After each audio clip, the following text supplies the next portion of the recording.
નમસ્કાર, આપ જોઈ રહ્યા છો ન્યૂઝ 18 ગુજરાતી. હું છું આપની સાથે દીપા શર્મા. મહત્વપૂર્ણ સમાચાર. ભુજથી યુવતીનું ગળું કાપીને હત્યા કરાઈ. ભુજની સંસ્કાર કોલેજ બહાર હુમલાની ઘટના. યુવતીને છરીના ઘા ઝીંક્યા. સારવાર દરમિયાન વિદ્યાર્થીનીનું મોત નિપજ્યું. વિદ્યાર્થીનીના મોતથી સમાજમાં શોક વ્યાપ્યો. આરોપી વિરુદ્ધ પોલીસે 302 ની કલમ ઉમેરી હત્યાનો ગુનો નોંધ્યો.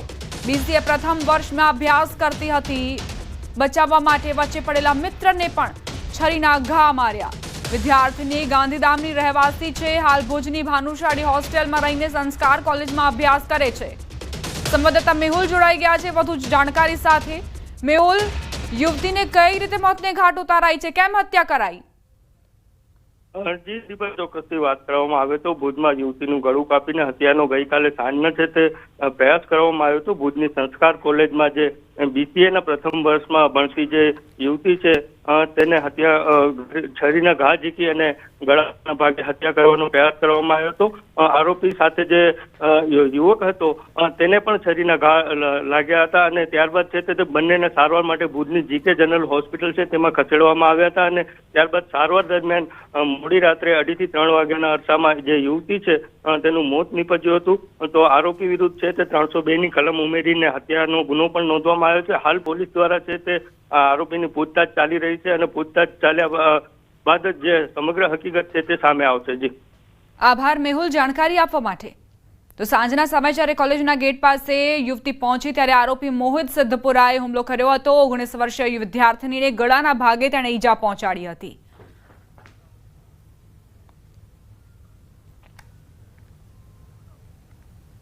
છોટાઉદેપુરમાં ભારે વરસાદ વરસતા નદી કોતરોમાં પૂર આવ્યા હતા.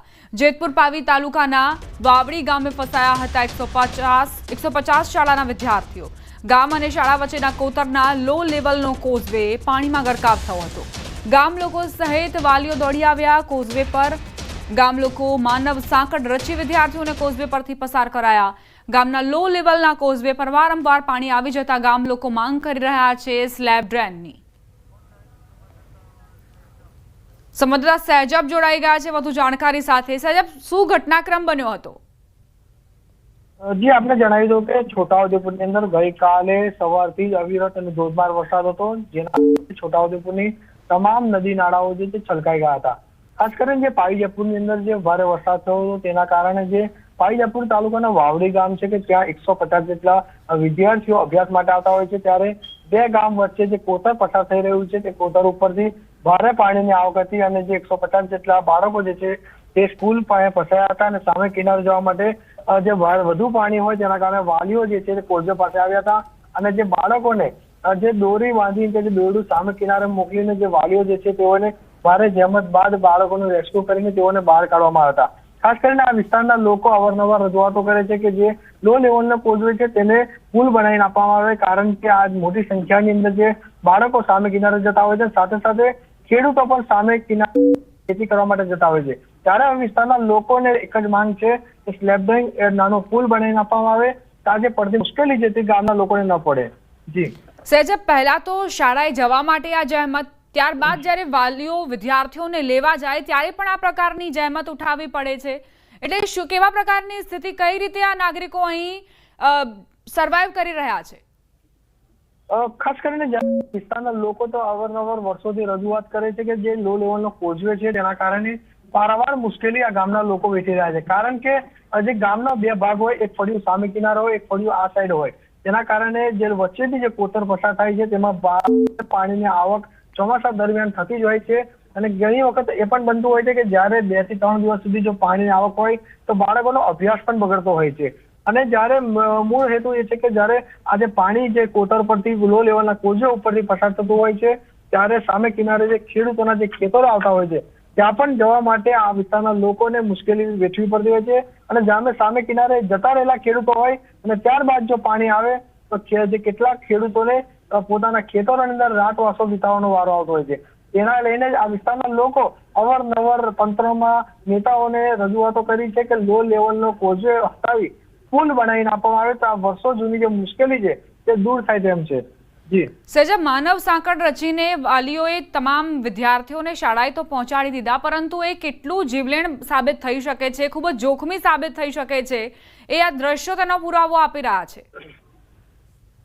ખરેખર જે રીતે પાણીનો પ્રવાહ વધતો રહ્યો છે, ગઈકાલે પણ સતત વરસાદ હતો અને જે રીતે વાલીઓ પોતાના બાળકોને સાંકળ વરસીને સામે કિનારે મોકલી રહ્યા છે તે પણ એક ચોક્કસથી જીવલેણ જ કહી શકાય કે જ્યારે પાણીનો ક્યારે પાણી વધી જાય તેનું નક્કી નહીં. કારણ કે કોતરનું જે પાણી છે તે ડુંગર વિસ્તારમાંથી આવતું હોય છે અને ડુંગર વિસ્તારની અંદર જ્યારે વરસાદ હોય અને ત્યારે ત્યાંનું પાણી જે ફોર્સમાં આવતું હોય છે ત્યારે ચોક્કસથી પોતાનો જીવ જોખમમાં મૂકીને જ વાલીઓ પણ બાળકોને સામે કિનારે મોકલતા હોય છે.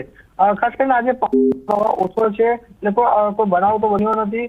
તંત્ર તો રજૂઆત કરે છે અવારનવાર, પરંતુ તંત્ર ત્યાં બોર્ડ લગાવવામાં આવે અને આ રીતે જીવના જોખમે કોઈ પસાર ન થાય તેવી તકેદારી તંત્ર તરફથી પણ કંઈક પણ સારું છે. કારણ કે બાળકોને જીવના જોખમે જ વાલીઓ સામે કિનારે મોકલી રહ્યા છે તે ચોક્કસપણે દ્રશ્યોમાં થઈ રહ્યું છે.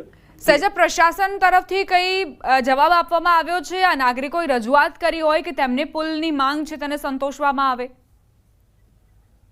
ગામજનોનું કેવું છે કે જ્યારે પણ અમે રજૂઆત કરતા આવ્યા છે, ચૂંટણી આવે છે, બહિષ્કાર કરીએ છીએ, પરંતુ અમને એક જ લોલીપોપ આપવામાં આવે છે કે તમારો પુલ થઈ જશે, બની જશે, વહીવટીમાં છે, મંજૂર થઈ ગયો છે, પરંતુ આ દિન સુધી પુલનું કોઈ પણ કામ થઈ નથી. લો લેવલનો ફોજે છે, તેના જ કારણે વિસ્તારના લોકોની અંદર આક્રોશ પણ જોવા મળી રહ્યો છે. જી આભાર સહેજબ તમામ જાણકારી આપવા માટે. સરદાર સરોવર નર્મદા ડેમની સપાટીમાં વધારો, નર્મદા ડેમ 93% ભરાયો, ઉપરવાસમાંથી 1,48,205 ક્યુસેક પાણીની આવક. હાલ નર્મદા ડેમની સપાટી 136.51 મીટર પર પહોંચી. સિઝનમાં પ્રથમવાર નર્મદા ડેમ 136 મીટરને પાર. નર્મદા ડેમના 5 ગેટ 1.4 મીટર ગઈકાલના ખુલ્લા કરાયા. નર્મદા ડેમના 5 ગેટમાંથી નર્મદા નદીમાં 1,17,496 ક્યુસેક પાણી છોડવામાં આવ્યું. ડેમની મહત્તમ સપાટી 138.68 મીટર છે. નર્મદા નદી કાંઠા વિસ્તાર ભરૂચ, નર્મદા અને વડોદરાના 27 ગામોને એલર્ટ કરાયા છે.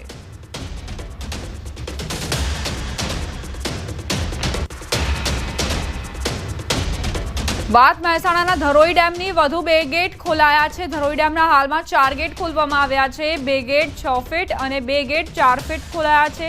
ધરોઈ ડેમમાં હાલમાં 21,447 ક્યુસેક પાણીની આવક થઈ રહી છે. ધરોઈ ડેમમાંથી હાલમાં 26,430 ક્યુસેક પાણી છોડાઈ રહ્યું છે. ડેમમાં હાલમાં 83.49% પાણીનો જથ્થો ઉપલબ્ધ.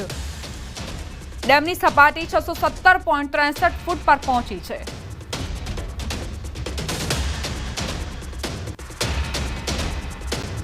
અરવલ્લીના મોડાસાના માજમ ડેમના 4 દરવાજા ખોલાયા. 5,000 ક્યુસેકની સતત આવક સામે જ આવક કરવામાં આવી રહી છે. 4 દરવાજા 2.5 ફૂટ ખોલી 5,000 ક્યુસેક પાણી છોડાયું.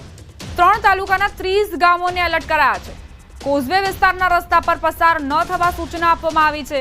ઉપરવાસમાં ભારે વરસાદના પગલે ડેમમાં પાણીની આવક વધી છે.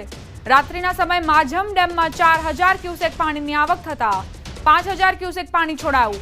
વાત્રક ડેમમાં પણ 14,000 જેટલા ક્યુસેક પાણીની આવક.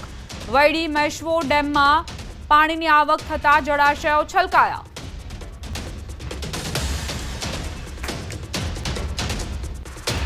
સમાચાર સુરતથી. માંડવીનો આમલી ડેમ છલકાયો છે. આમલી ડેમની જળ સપાટી 114 મીટરે પહોંચી. ડેમના 3 દરવાજા ખોલવામાં આવ્યા. નદી કાંઠાના 27 ગામોને એલર્ટ કરાયા. આમલી ડેમની પૂર્ણ સપાટી 115.80 મીટર છે.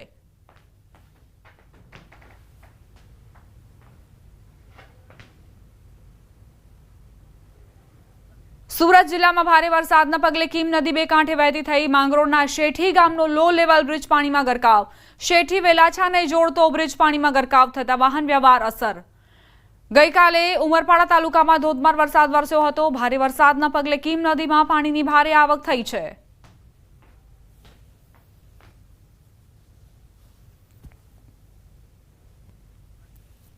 દક્ષિણ ગુજરાતમાં હવામાન ખાતાએ ઓરેન્જ એલર્ટ આપ્યું છે. જિલ્લાનું ચેરાપુંજી સમાન. ઉમરપાડાની વાત કરીએ, ધોધમાર વરસાદના કારણે નદીઓમાં પૂરની સ્થિતિ. મોહન વીરા નદીમાં પૂરની સ્થિતિ જોતા આમલી ડેમે પૂર્ણતાની સપાટીથી માત્ર 1 મીટર બાકી છે. આમલી ડેમના 3 દરવાજા ખોલવામાં આવ્યા છે. પ્રધાનમંત્રી મોદી ટોક્યોમાં સંબોધન કરી રહ્યા છે, સાંભળીશું. साथियों, इस बदलाव के पीछे हमारी रिफॉर्म, परफॉर्म और ट्रांसफॉर्म की अप्रोच है। 2017 में हमने वन नेशन वन टैक्स की शुरुआत की थी। अब इसमें नए और बड़े रिफॉर्म लाने पर काम चल रहा है। कुछ हफ्ते पहले हमारी संसद ने नए और सिंप्लीफाइड इनकम टैक्स कोड को भी मंजूरी दी है। हमारे रिफॉर्म्स केवल टैक्स प्रणाली तक सीमित नहीं है। हमने ईज ऑफ डूइंग बिजनेस पर बल दिया है। बिजनेस के लिए सिंगल डिजिटल विंडो अप्रूवल की व्यवस्था की है। हमने 45,000 कंप्लायंसेस रेशनलाइज किए हैं। इस प्रक्रिया को गति देने के लिए डीरेगुलेशन पर एक उच्च स्तरीय कमेटी बनाई गई है। डिफेंस और स्पेस जैसे सेंसिटिव क्षेत्रों को प्राइवेट सेक्टर के लिए खोल दिया गया है। अब हम न्यूक्लियर एनर्जी सेक्टर को भी खोल रहे हैं। साथियों, इन रिफॉर्म्स के पीछे हमारा विकसित भारत बनाने का संकल्प है, हमारा कमिटमेंट है, कन्विक्शन है और स्ट्रेटेजी है। और विश्व ने इसे रिकॉग्नाइज ही नहीं, एप्रिशिएट भी किया है। S&P ग्लोबल ने 2 दशक बाद भारत के क्रेडिट रेटिंग अपग्रेड किए हैं। The world is not just watching India, it is counting on India. साथियों, अभी भारत जापान बिजनेस फोरम की रिपोर्ट प्रस्तुत की गई। कंपनियों के बीच हुई बिजनेस डील्स, इसका बड़ा विस्तार से वर्णन दिया गया। इस प्रगति के लिए मैं आप सभी का बहुत बहुत अभिनंदन करता हूं। हमारी साझेदारी के लिए मैं भी कुछ सुझाव बड़ी नम्रतापूर्वक आपके समक्ष रखना चाहूंगा। पहला है मैन्युफैक्चरिंग। ऑटो सेक्टर में हमारी भागीदारी बेहद सफल रही है और अभी प्रधानमंत्री जी ने इसका विस्तार से वर्णन किया। हम साथ मिलकर वही magic batteries, robotics, semiconductor, ship building और न्यूक्लियर एनर्जी में भी दोहरा सकते हैं। साथ मिलकर हम ग्लोबल साउथ, विशेषकर अफ्रीका के विकास में अहम योगदान दे सकते हैं। मैं आप सबसे आग्रह करता हूं, कम make in India, make for the world. Suzuki और डाइकिन की सक्सेस स्टोरीज आपकी भी सक्सेस स्टोरीज बन सकती है। दूसरा है टेक्नोलॉजी और innovation. Japan tech powerhouse है और भारत एक टैलेंट पावर हाउस है। भारत ने AI, semiconductor, quantum computing, biotech और स्पेस में बोल्ड और एम्बिशियस इनिशिएटिव लिए हैं। जापान की टेक्नोलॉजी और भारत का टैलेंट मिलकर इस सदी के टेक रिवॉल्यूशन का नेतृत्व कर सकते हैं। तीसरा क्षेत्र है ग्रीन एनर्जी ट्रांजिशन। भारत तेजी से 2030 तक 500 गीगावाट रिन्यूएबल एनर्जी के लक्ष्य की ओर अग्रसर है। हमने 2047 तक 100 गीगावाट न्यूक्लियर पावर का भी लक्ष्य रखा है। सोलर सेल्स हो या फिर ग्रीन हाइड्रोजन, साझेदारी की अपार संभावनाएं हैं। भारत और जापान के बीच जॉइंट क्रेडिट मैकेनिज्म पर समझौता हुआ है। इसका लाभ उठाकर क्लीन और ग्रीन फ्यूचर के निर्माण में सहयोग किया जा सकता है। चौथा है नेक्स्ट जेन इंफ्रास्ट्रक्चर। पिछले एक दशक में भारत ने नेक्स्ट जनरेशन मोबिलिटी और लॉजिस्टिक इंफ्रास्ट्रक्चर में अभूतपूर्व प्रगति की है। हमारे पोर्ट्स की क्षमता दोगुनी हो गई है। 160 से ऊपर एयरपोर्ट्स हैं। 1000 किलोमीटर लंबी मेट्रो लाइन बनी है। जापान के सहयोग से मुंबई और अहमदाबाद हाई स्पीड रेल पर काम चल रहा है। लेकिन हमारी यात्रा यहीं नहीं रुकती। Japan's excellence and India's scale can create a perfect partnership. पांचवा है स्किल डेवलपमेंट और people to people ties. Bharat का स्किल्ड युवा टैलेंट वैश्विक जरूरतें पूरी करने की क्षमता रखता है। इसका लाभ जापान भी उठा सकता है। आप भारतीय टैलेंट को जापानी भाषा और सॉफ्ट स्किल्स में ट्रेनिंग दें और मिलकर एक जापान रेडी वर्कफोर्स तैयार करिए। A shared workforce will lead to shared prosperity। साथियों, अंत में मैं यही कहना चाहूंगा, India and Japan partnership is strategic and smart, powered by economic logic. We have turn shared interest into shared prosperity. India is the springboard for Japanese businesses to the global south.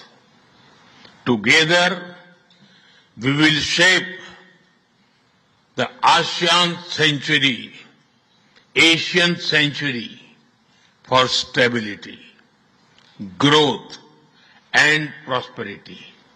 इन्हीं शब्दों के साथ मैं प्रधानमंत्री इशिबाजी और आप सभी का आभार प्रकट करता हूं। अरिगातो गोजाइमास। बहुत बहुत धन्यवाद।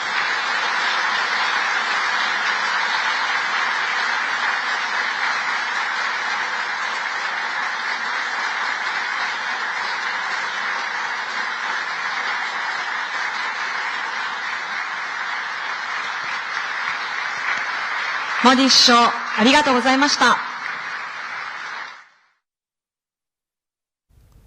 પ્રધાનમંત્રી મોદી ગુરુવારથી 2 દિવસીય જાપાનની મુલાકાતે છે। તેમણે સંબોધન કર્યું અને તેમાં તેમણે 2 મુખ્ય જે વાતો કરી કે જાપાન એ ટેક પાવર હાઉસ છે અને ભારત એ ટેલેન્ટ પાવર હાઉસ છે। બંનેની ભાગીદારીથી વિશ્વમાં અલગ જ જે મંચ છે તે સ્થાપિત થશે, અલગ જ સિદ્ધિઓ અમે આ ભાગીદારીથી હાંસલ કરી શકીશું।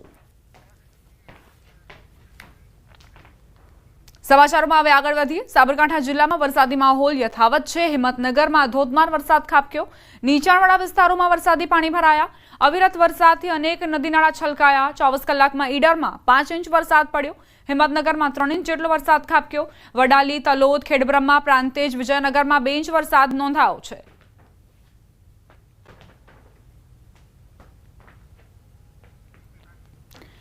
સાબરકાંઠાથી સમાચાર। હાથમતી નદી પર મોપેડ ચાલકોનો સ્ટન્ટ જોવા મળ્યો છે। નદીના પ્રવાહ વચ્ચેથી પસાર થવાનો પ્રયાસ કર્યો। ધસમસતા પ્રવાહમાં મોપેડ લઈને આ 2 યુવકો નીકળ્યા।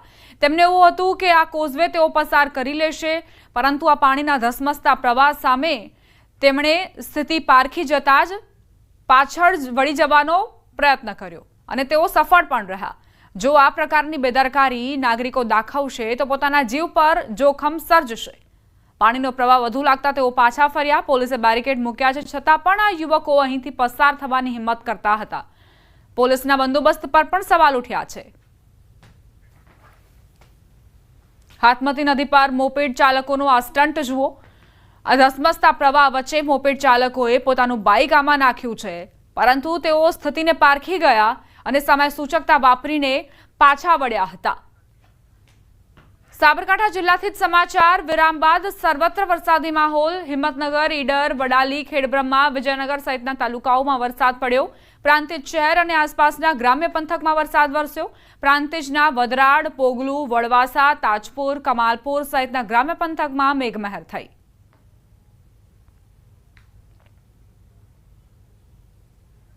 પંચમહાલ જિલ્લાના જીવાદોરી સમાન પાનમ ડેમની વાત કરીએ। રૂલ લેવલ સપાટી જાળવવા માટે સતત બીજા દિવસે પણ પાણી છોડાયું। પાનમ ડેમના 2 ગેટ ખોલી 4 ફૂટ ખોલીને 9,840 ક્યુસેક પાણી પાનમ નદીમાં છોડવામાં આવ્યું। પાનમ ડેમમાં હાલ ઉપરવાસ અને કેચમેન્ટ વિસ્તારમાંથી 10,640 ક્યુસેક પાણીની આવક થઈ રહી છે। પાનમ ડેમની રૂલ લેવલ સપાટી 127.26 મીટર છે, જ્યારે ડેમની હાલની સપાટી 127.20 મીટર છે।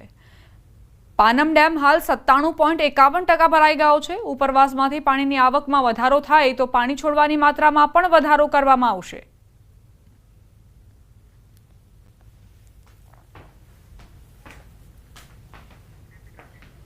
સાબરકાંઠામાં ભારે વરસાદના પગલે હિંમતનગરનો હાથમતી પિકઅપ વિયર 4 વર્ષ બાદ આખરે ઓવરફ્લો।